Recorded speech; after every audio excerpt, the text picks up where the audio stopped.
అమ్మా, ఈనాటి కార్యక్రమంలో నేటి వైశిష్ట్యాన్ని ప్రేక్షకులకు తెలియజేస్తారా? నేటి వైశిష్ట్యంలో భాగంగా మనం విషయాన్ని కనుక తీసుకున్నట్లయితే ఈరోజు విశిష్టత ఏంటంటే, మనకి ఈ రోజున దీన్ని సింహ సంక్రాంతి అంటారు. సింహ సంక్రాంతి అంటే సింహంలోకి సూర్యభగవానుడు ప్రవేశించడం. మామూలుగానే ప్రతి నెల మనకి సూర్యుడు ఒక రాశి నుంచి మరొక రాశిలోకి మారుతూ ఉంటాడు. చైత్ర సంక్రాంతి అని, అలాగే చైత్రమాసంలో ఆయన ప్రవేశించాడు. ఎలాగైతే మనకి ప్రవేశించడం జరుగుతుందో అలాగా ఇప్పుడు ఆయన సింహంలోకి ప్రవేశించడం.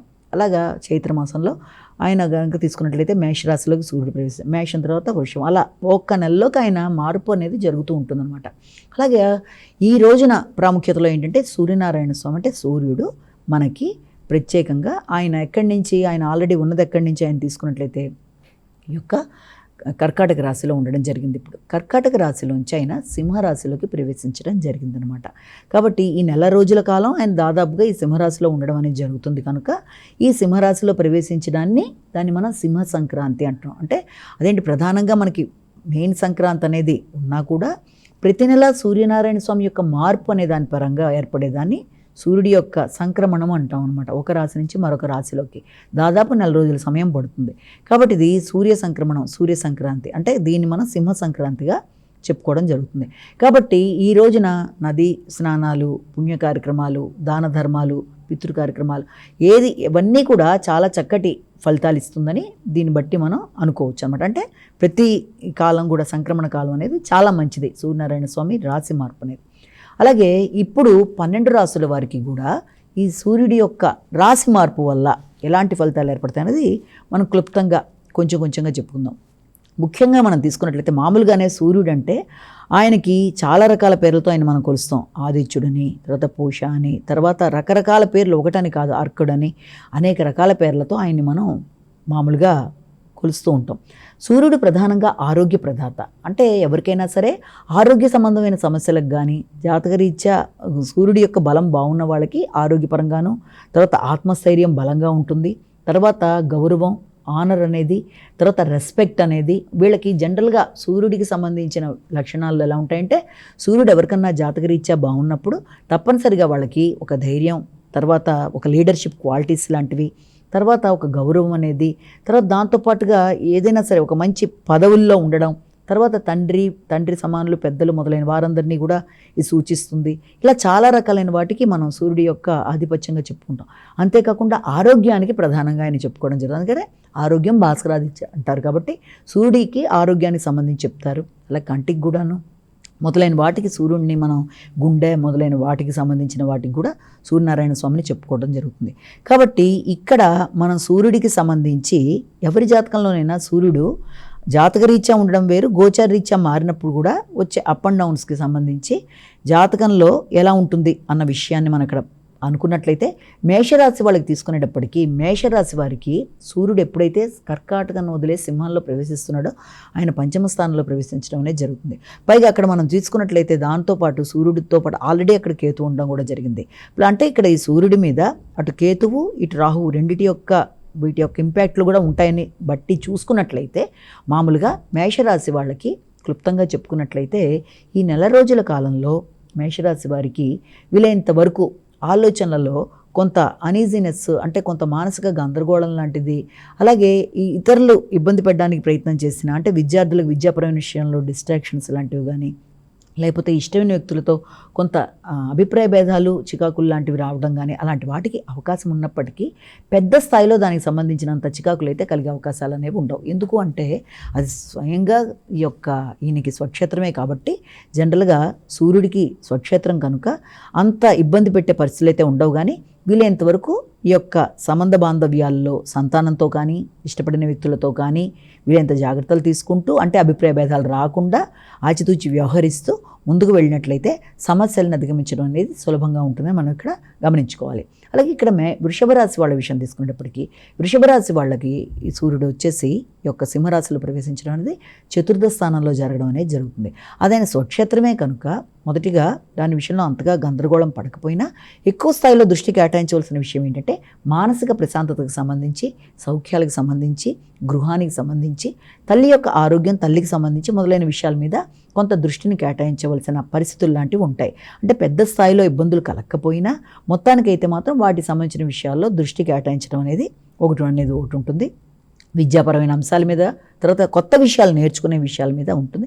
అలాగే ఇదే సమయంలో అది ఆయన స్వక్షేత్రమే కాబట్టి ఏదైనా గృహానికి సంబంధించి, స్థిరాస్తులకు సంబంధించి చికాకులు ఏదైనా ఉన్నా వాటిని అధిగమించే విధంగా కరెక్ట్గా మేనేజ్ చేసుకుంటూ ముందుకు వెళ్ళినట్లయితే ఆ సమస్యను అధిగమించడానికి కూడా మీకు శక్తి అనేది ఏర్పడుతుందని ఇక్కడ మనం గమనించుకోవచ్చు. ఇక ఈ యొక్క మిథున రాశి వాళ్ళ విషయం తీసుకునేటప్పటికీ మిథున రాశి వాళ్ళకి తృతీయ స్థానంలో సూర్యుడు ప్రవేశించడం సింహరాశిలో జరుగుతుంది కనుక అది ఆయనకి మంచి ప్రదేశమే, అంటే బలమైన ప్రదేశమే కాబట్టి వీలైనంతవరకు ధైర్య సాహసాలు పెరుగుతాయి, చురుగ్గా ఉంటారు, నిర్ణయ సామర్థ్యం పెరుగుతుంది, ధైర్యంగా నిర్ణయాలు తీసుకుంటూ ముందుకు పెడతారు, కమ్యూనికేషన్ అనేది వాళ్ళకి ఇదిగా ఉంటుంది.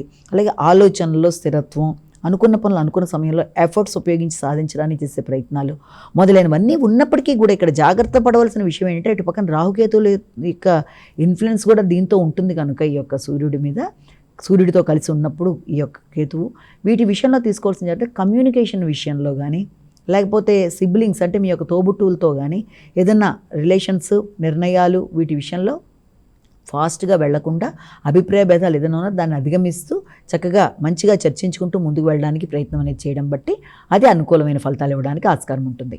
ఇక మీకు వచ్చేటప్పటికి ఈ యొక్క కర్కాటక రాశి వాళ్ళ విషయంలో ద్వితీయ స్థానంలో ప్రవేశించడం అనేది అది దానివల్ల ఏమవుతుందంటే ఎప్పుడైతే ద్వితీయ స్థానంలో ప్రవేశిస్తుందో పక్కన రాహుకేతుల ఇన్ఫ్లుయెన్స్ కూడా కలిపి కనబడుతుందో ఈ యొక్క సూర్యుడికి తప్పనిసరిగా ఈ యొక్క దీనివల్ల ఏమవుతుందంటే కుటుంబ సంబంధాల విషయంలో ఈగో ప్రాబ్లమ్స్ని అధిగమించే విధంగా ప్రయత్నాలు చేయాలి. కుటుంబ సంబంధాల విషయంలో కానీ, ఆర్థిక సంబంధాల విషయంలో కానీ వీలైనంత వరకు కంటికి సంబంధించిన ఆరోగ్యం కానీ, అలాగే ఏదైనా ఆర్థికంగా ఆల్రెడీ మీకు ఏదైనా కన్ను, పంటికి సంబంధించిన ఆరోగ్యాల విషయంలో కానీ, మొహానికి సంబంధించిన ఆరోగ్య విషయంలో కానీ తగిన విధంగా జాగ్రత్తలు తీసుకుంటూ ముందుకు వెళ్ళినట్లయితే అది బాగుంటుంది. ఆర్థిక విషయాలు కూడా చాలా వరకు అనుకూలంగానే ఉంటాయి.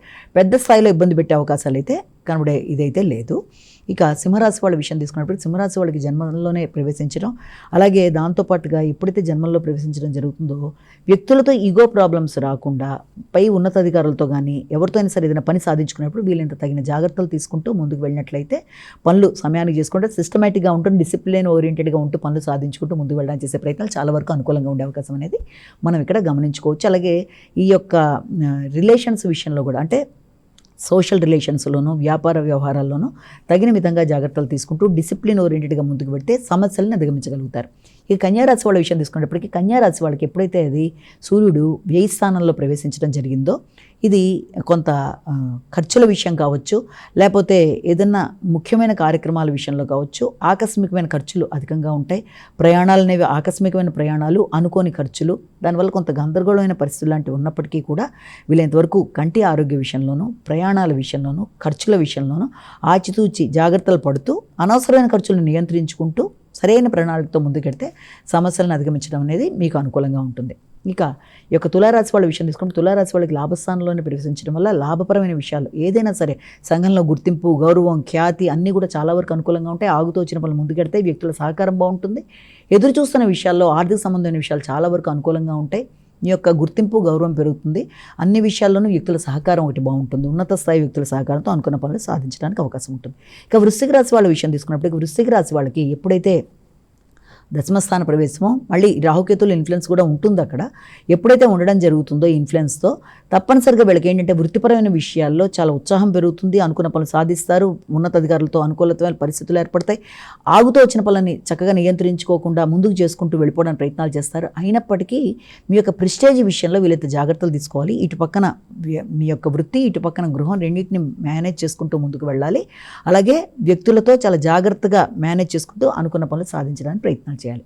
ఇక ధనుసు రాశి వాళ్ళ విషయం తీసుకుంటే ధనుసు రాశి వాళ్ళకి ఎప్పుడైతే ఇది మనకి ఈ యొక్క నవమ స్థానంలో ప్రవేశించడం అనేది జరుగుతుందో వీలైనంతవరకు తండ్రి, ఉన్నత విద్య, పెద్దలు, తండ్రి యొక్క ఆరోగ్యం, అలాగే సంతృప్తి, ఉపాసన మొదలు అన్ని విషయాల్లో కూడా వీలైనంతవరకు తగిన విధంగా జాగ్రత్తలు తీసుకుంటూ ముందుకు వెళ్ళినట్లయితే అది అంత అననుకూలమైన ఫలితాలు అయితే ఇవ్వదు, చాలా వరకు అనుకూలంగా ఉంటుంది. కానీ వీలైనంతవరకు సిబ్లింగ్స్తోనూ, తోబుట్టులతోనూ జాగ్రత్తలు తీసుకుంటూ మాట్లాడేటప్పుడు కమ్యూనికేషన్ విషయంలో జాగ్రత్తలతో ముందుకు వెళ్తే అనుకున్న పనులు అనుకున్న సమయానికి సాధించుకోగలుగుతారు.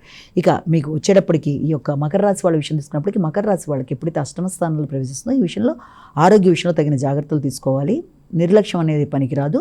అలాగే ఆర్థిక విషయాల్లోనూ, కుటుంబ వ్యవహారాల్లోనూ, ఆరోగ్య విషయంలోనూ తగిన విధంగా జాగ్రత్తలతో ముందుకు వెళ్ళాలి. చిన్న చిన్న విషయాలను కూడా నిర్లక్ష్యం చేయకూడదు.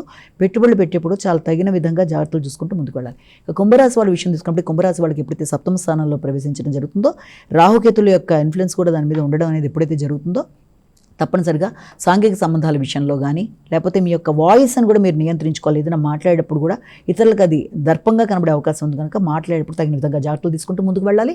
అదేవిధంగా సాంఘిక సంబంధాల్లో, సోషల్ రిలేషన్స్ విషయంలోనూ, అలాగే భాగస్వామి వ్యవహారాలను, జీవిత భాగస్వామితోనూ, వైవాహిక జీవితంలో అన్నింటిలోనూ తగిన విధంగా జాగ్రత్తలు తీసుకుంటూ ముందుకు వెళ్ళాలి. వ్యాపార వ్యవహారాల్లో కొత్త విధానం మొదలుపెట్టడం చేసే ప్రయత్నాలు కూడా తగిన విధంగా జాగ్రత్తలు తీసుకుంటూ ముందుకు వెళ్ళడం వల్ల సమస్యలను అధిగమించడానికి అన్ని విధాలా అనుకూలమైన పరిస్థితులు అనేవి ఏర్పడతాయి. లాస్ట్గా మీన రాశి వాళ్ళ విషయం తీసుకునేటప్పటికీ మీన రాశి వాళ్ళకి ఎప్పుడైతే 6వ ఇంట్లో ప్రవేశించడం జరుగుతుందో సింహరాశి అనేది 6వ ఇల్లు కనుక, 6వ ఇల్లు అనేది సూర్యుడికి అనుకూలమైన ప్రదేశమే కనుక ఇమ్యూనిటీ పవర్ పెరుగుతుంది. శత్రు రోగ రుణాలను జయించడానికి అవకాశం ఉంటుంది. పోటీదారుల మీద మీరు విజయాన్ని సాధిస్తూ ముందుకు పెడతారు. అనుకున్న పనులు అనుకున్న సమయంలో నిర్వర్తించడానికి అవకాశం అనేది కనబడుతుంది. ఉత్సాహంగా శక్తితో పనులు సాధించుకుంటూ ముందుకు పెడతారు. కానీ మీ శ్రేయస్సు విషయంలో జాగ్రత్తగా ఉండాలి. ప్రతి చిన్న చిన్న విషయాల్లోనూ ఇమీడియట్గా రియాక్ట్ అయిపోకుండా అప్రమత్తంగా ఉంటూ ముందుకు వెళ్ళినట్లయితే పనులు అనుకూలంగా ఉంటాయి. అలాగే ద్వాదశ రాశుల వారు కూడా వీలైనంతవరకు సూర్యనారాయణ స్వామికి సంబంధించిన ఆదిత్య హృదయ పారాయణ చేయడం కానీ, ఆదిత్య హృదయం వినడం కానీ, సూర్యనారాయణ స్వామికి నమస్కారాలు చేయడం మొదలైనవి చేసుకోవడం బట్టి సూర్యుడికి సంబంధించిన సమస్యలు ఏదైనా ఉన్నా దాన్ని అధిగమించడానికి అవకాశం ఉంటుంది. నమస్కారం.